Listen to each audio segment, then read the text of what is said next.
Honestly, it's time that NBA media and fans start to really give Kawhi Leonard his credit. A lot of people wrote Kawhi off, and I'm not saying that they wrote his skills off in totality, but they would never mention him when it came to the top 5 players in the league currently. It may look like he's coasting up the floor, not really going 100%, but this is when you know the game of basketball is too easy for someone, and that certain someone is Kawhi Leonard. Say you need a bucket inside, well Kawhi has no issue getting there, and if you need a bucket from anywhere else inside the arc, well that's an easy call as well. And when the team needs someone to stretch the floor by knocking down jumpers from the outside, Kawhi can provide that for you as well. Some might call him boring, basic, and all around just not a player you want to watch. But I'm telling you, when you turn that TV on and watch the way Leonard gets his buckets, you'll for sure see his game in a different light as he puts on a fundamental masterclass. When he's getting into these ISOs or post-up type actions, it's truly a nightmare for the defender because once he gets to his sweet spot, it's pretty much a done deal. By changing paces, this allows Kawhi to get right to his spots on the floor, but since the double is right there to stop him, instead of forcing up a bad shot, Leonard stays patient and then can feed this crossover to get into the J. This elite scoring he has when it's just him and the defender in these situations is ridiculous, and it forces the defense into switching up their scheme. Instead of soft help or leaving one-year guys on an island to cover him, they'll send an extra defender to get the ball out his hands, but with Kawhi's poised and patient nature, he can easily find the open man on the floor to grant them an open look. Once catching the ball in his mid-range wing area, Kawhi basically welcomes the double, so now with them tight on him, it's a simple dish back to the top of the key for a hardened three-pointer. It honestly doesn't matter where he's at on the court, as the defense doesn't want him to score the ball at all, so when the Twin Towers commit to Kawhi in this corner, and while everyone sits and watches, Leonard can diamond to Westbrook on the cut for the strong and one. His vision on the floor has been on full display this season with all the doubles thrown at him, so when these happen now, it's nothing for Kawhi to just retreat away from the double team and then fling this across the court to the corner for Paul George to get into the three-pointer. This layer to his game just makes things more difficult, as not only does the defense have to pay for it if they let him go one-on-one, but if they choose to go help, well the right pass can be made. With Kawhi, this level of awareness is something that is key for him because not only does it help on the offensive end, but on the defensive side of things, Leonard is and has always been a problem. With Kawhi on the court, the Clippers play at a defensive rating pace of 109.9, but when you switch over and see what this turns into when he's not on the floor, it lands them with a defensive rating of 118.8. So yeah, a major difference when Kawhi is on the floor versus when he's not, and there's reasons to this. When teams get out on that fast break and think the momentum is going to shift in their favor, well Kawhi can meet them in the air and show them that he's not to be played with. And you tell me, when guarding Curry around these screens, how many players do you see not only avoid the screen altogether, but then be able to get out to him to block the shot? Yeah, I know, really not too many guys around the league can do this. But it doesn't just stop there, as his anticipation and ability to smother defenders can tear the opposing team apart. It may seem as if you have a gap between the two of you, but with his quickness to pounce on you, before you even know it, you're bobbling the ball and it's a dunk going the other way.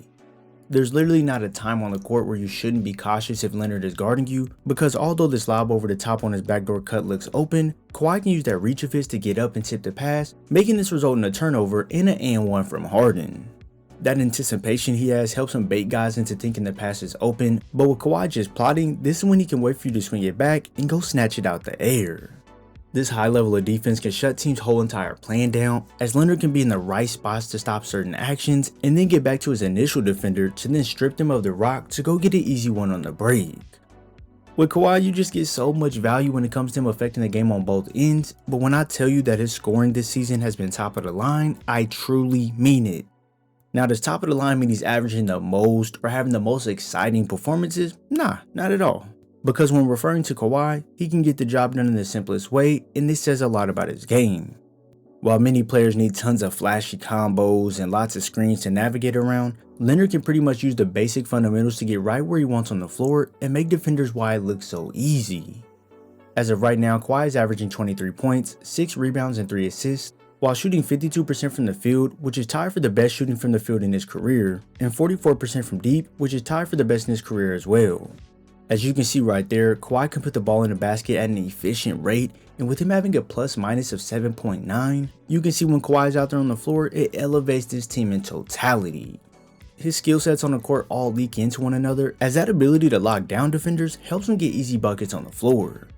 When Moody catches in the corner, he's immediately looking to swing it back to CP3, so with Kawhi's hunting ability, he runs right through this to then spin away from Chris Paul, and with that newly found speed and burst, Kawhi can soar in and slam it home.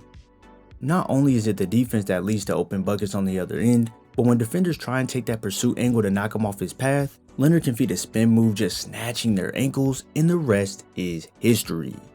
With his ability to score the ball at all three levels, he can opt into these pushes all the way to the rim, but if defenders choose to keep backpedaling when he brings the ball up the floor, well, Kawhi can rise up over the top and drop it in from the perimeter.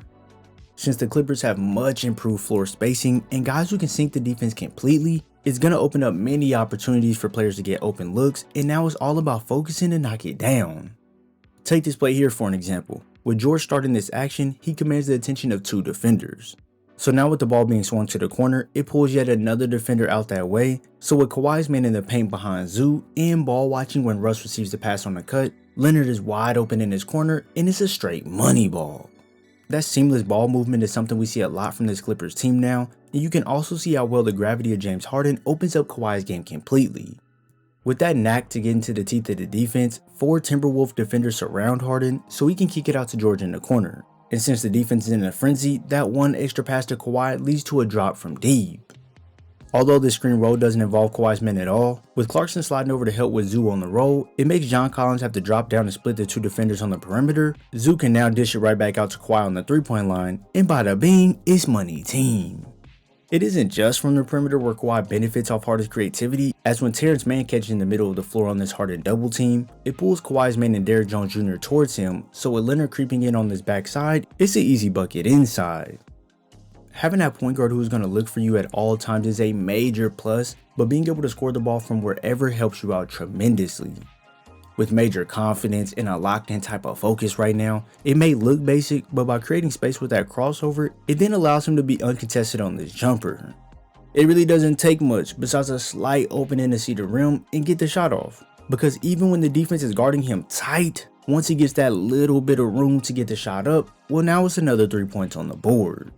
Yeah, so to be shooting this well from behind the arc while defenders are highly focused on him is ridiculous. But I will say, having Harden on the court does get him some easy looks, so he isn't always covered tightly. Another way to combat this tight defense, besides depending on floor spacing, is his ability to navigate on the court to get exactly where he wants. By curling off these screens tight, it totally takes his defender out the play, so now the big man has to choose whether to guard him or get back to his man. So if they're indecisive for a split second, well, Kawhi can pull up right over them. This quickness to realize when he has the opening just demoralizes defenses, but it's really his ability to notice what the defense is going to do and then reroute his way to the rim to get a bucket. When coming up the court versus Suns, Kawhi gets into this crossover as if he's going to go towards the double, but then spins out towards the baseline to avoid this completely, and with him being 2 steps ahead of the defense, Leonard is already in his shooting motion before they can even react. It's truly a hard skill to be able to get away from the defense and score the ball while they're gunning at you 24/7, but with Kawhi, he's just a different breed. Right now he isn't shooting the best from the mid-range as he's only connecting on 39% of his 141 attempts, but I'm honestly not worried about that as Leonard is usually a good shooter from that in-between range. His scoring from the inside cleans that up in a massive way as he's connecting on 79% of his 116 shots from the restricted area, and when we bring it out a little more, Kawhi shoots 67% on 177 attempts from less than 8 feet. So yeah, his inside game isn't lacking whatsoever. That strength allows him to move defenders out his way to the rim. It looks like Kawhi has found this new explosiveness on his attacks, and with his ability to ISO defenders out in any way he wants, Leonard can destroy the defense. If you enjoyed this video, be sure to drop a like before watching the James Harden or Paul George analysis. I thank you all for your support, and I'll see you in the next video.